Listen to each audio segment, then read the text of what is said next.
Coucou tout le monde, j'espère que vous allez bien. Me revoilà aujourd'hui pour une nouvelle vidéo. Donc c'est vrai que ça fait un petit moment, ça doit faire un peu plus d'une semaine que j'ai posté ma dernière vidéo. Je suis vraiment désolée par le manque de vidéos, par mon absence aussi, parce que je suis beaucoup absente sur Facebook, sur ma page Facebook et sur YouTube. Je regarde les vidéos, j'avoue, mais évidemment, j'ai très peu de temps en ce moment, donc du coup, j'essaie de me consacrer un peu à mon scrap, mais franchement, j'arrive. Je crois que cette semaine, j'ai dû mettre le pied 1 heure dans mon atelier, ce qui n'est pas forcément énorme. Donc là, je vais essayer de rescraper un petit peu. Je vais essayer. Une petite heure, 2 heures à tuer aujourd'hui, donc je vais essayer de scraper un peu pour moi. Donc voilà. Aujourd'hui, je viens vous présenter une vidéo que vous m'avez demandé il y a déjà un bon moment, parce que vous êtes très nombreuses à me l'avoir demandé. Nous allons parler du gesso. Donc vous êtes très très nombreuses à avoir réclamé cette vidéo. Je vais la faire évidemment. Donc le gesso, voilà, moi il est dans un pot comme ceci. C'est de la marque Daler Rowney. Bon, et l'anglais ça fait deux. Voilà, c'est juste dans une boîte tout à fait basique. Je fais gaffe parce que j'ai peur d'en faire. Il ferme quasiment plus, donc c'est pas terrible. Donc vous pouvez le trouver en pot, un peu dans ce style-là. Vous voyez, dans un pot comme ça. Bon, ça c'est pas du gesso, c'est du modeling paste. C'est de la pâte à structure. C'est du mortier de structure. Mais en pot comme ça, vous pouvez la trouver aussi en tube. Donc dans des tubes de peinture normale. Donc moi je l'ai trouvé comme ça dans le magasin qui est pas loin de chez moi.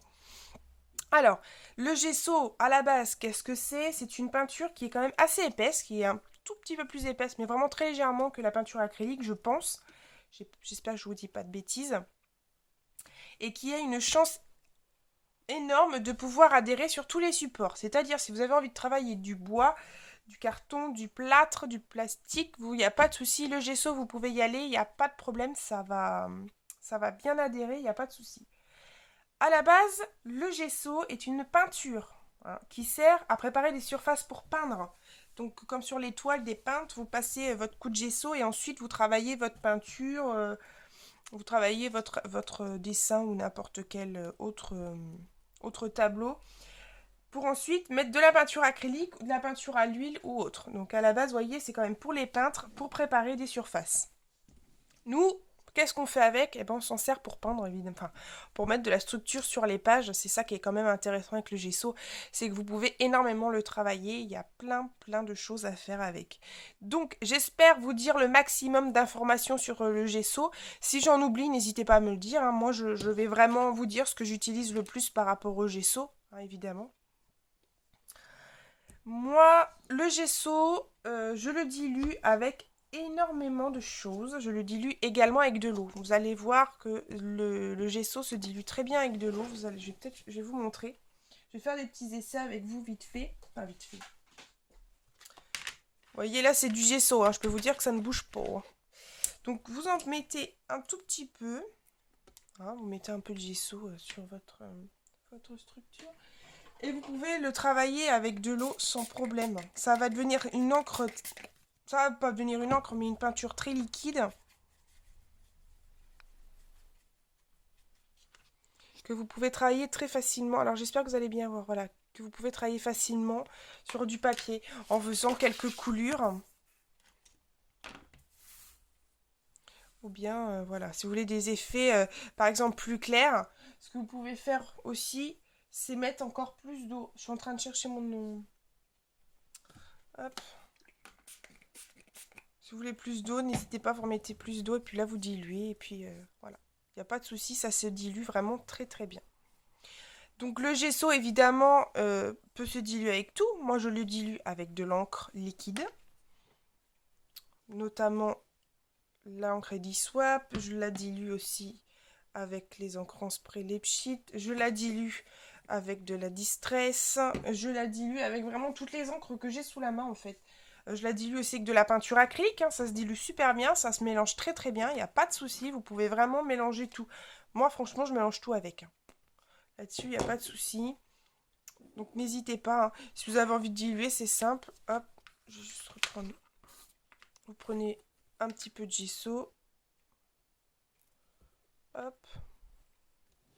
Après à vous de voir si vous voulez mettre des encres liquides ou des encres... Hop, tout petit peu. Je dis des hop, ça craint quand même là. Si j'arrête pas de dire ça.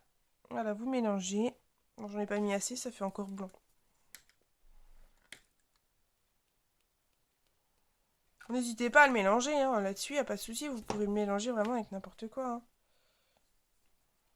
Ouais, bon, je pense que la couleur grise n'était pas une bonne idée.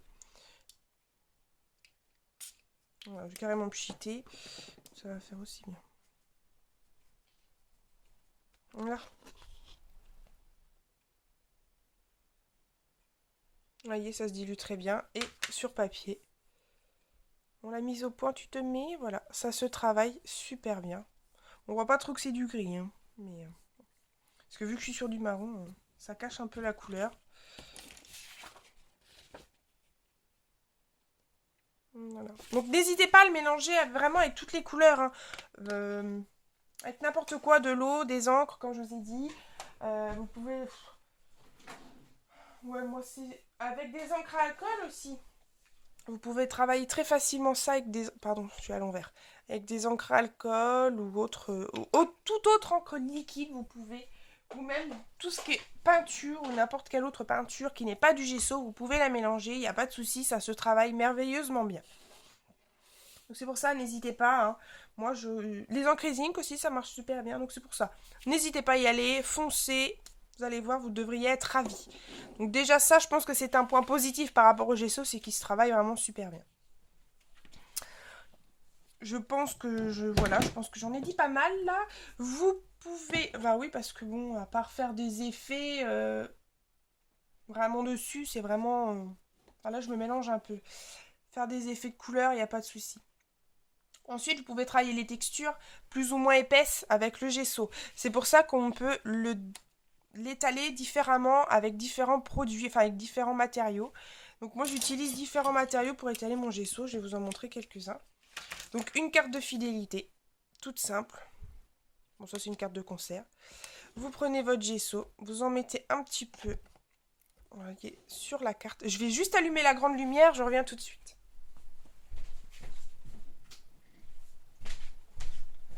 Vous allez peut-être mieux y voir. Alors, vous prenez votre peinture et vous l'étalez. Voilà. Et là, vous pouvez laisser plus ou moins, voilà, un petit peu de n'importe comment.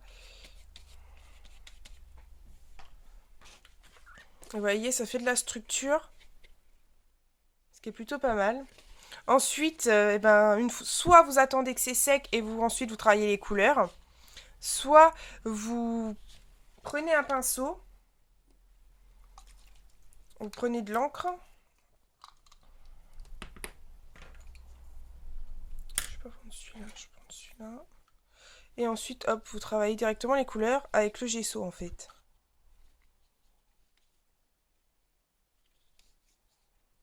Oh, le soleil. On va pas s'en plaindre, mais il commence à nous merdouiller la vidéo là.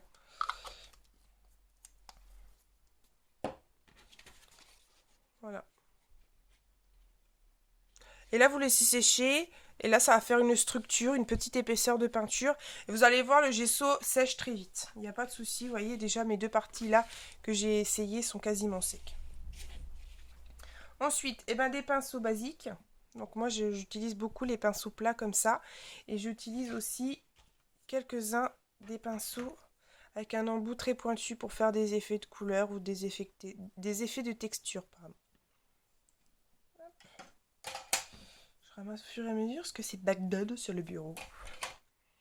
J'utilise aussi donc avec la carte de fidélité ou autre, une spatule. Ça s'applique un peu différemment, ça fait un autre effet qui est plutôt pas mal. Donc vous en prenez un petit peu, et sachant qu'elle est quand même beaucoup moins grande que la pâte, que la carte, j'aime bien aussi l'effet que ça peut donner, parce que vous pouvez bien gratter, enfin j'aime bien aussi la spatule, voilà. Hop. C'est un effet différent, mais qui est aussi très joli pour bien étirer la peinture. Vous pouvez le faire avec la carte aussi, hein, mais il n'y a pas de souci. Mais moi, c'est vrai que j'aime bien aussi travailler la spatule, parce que ça gratte vraiment très bien la spatule. Et un grand pinceau comme ça. Alors là, je crois que celui-là, c'est ce que j'utilise le plus avec avec le gesso. Donc en fait ça m'a été offert avec le gesso, donc c'est la même marque que la peinture et qui était offert avec le pot quand je l'ai acheté. Et franchement je l'utilise beaucoup parce que l'effet est franchement magnifique, moi j'adore. Hop, je vais juste prendre un petit brouillon. Ah, le soleil! Hop, un petit peu. Et là, vous étalez. Et là, si vous voulez un effet plus intense, vous mettez plus de gesso. Si vous voulez un effet transparent, on va dire, vous n'hésitez pas à bien essuyer.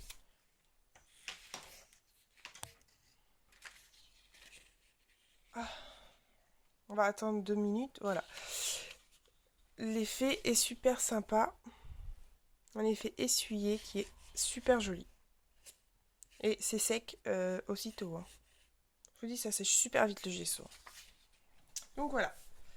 Voilà, je pense à peu près que les utilisations du gesso sont celles-ci. J'espère que j'ai bien expliqué. J'espère que j'ai pas trop bafouillé. Parce que j'ai quand même tendance à un peu bafouiller mes vidéos en ce moment.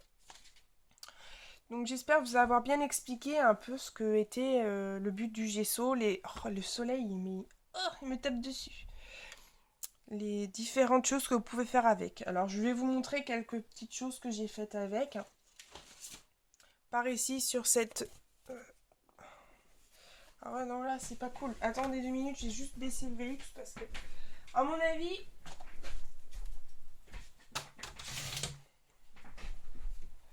Voilà. On va quand même mieux y voir. Voilà, sur cette page j'ai mis du gesso.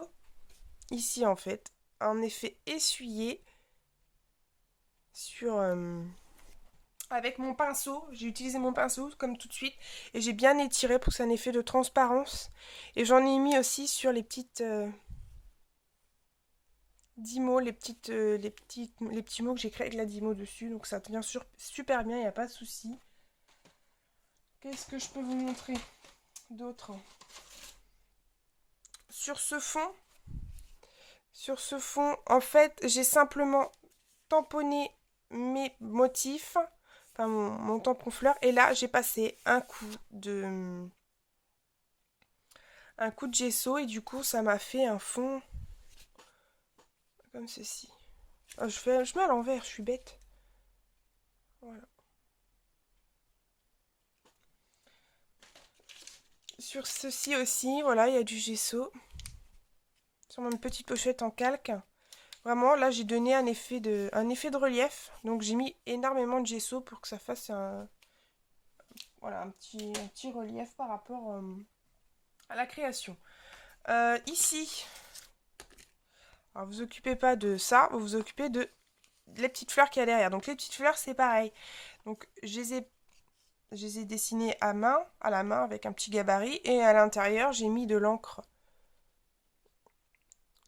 en spray. Et ensuite, j'ai mis un peu de gesso pour donner un peu de texture à la couleur. Voilà. Un léger coup de pinceau par contre, pour pas que ça fasse trop épais.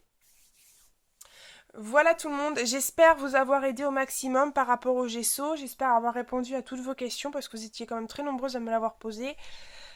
Si jamais j'ai oublié des choses, n'hésitez pas à me le dire. Je serai contente d'avoir votre opinion par rapport à tout ça. En attendant, je vous fais des énormes bisous. Je vous dis à très très très bientôt. Allez, bye bye tout le monde.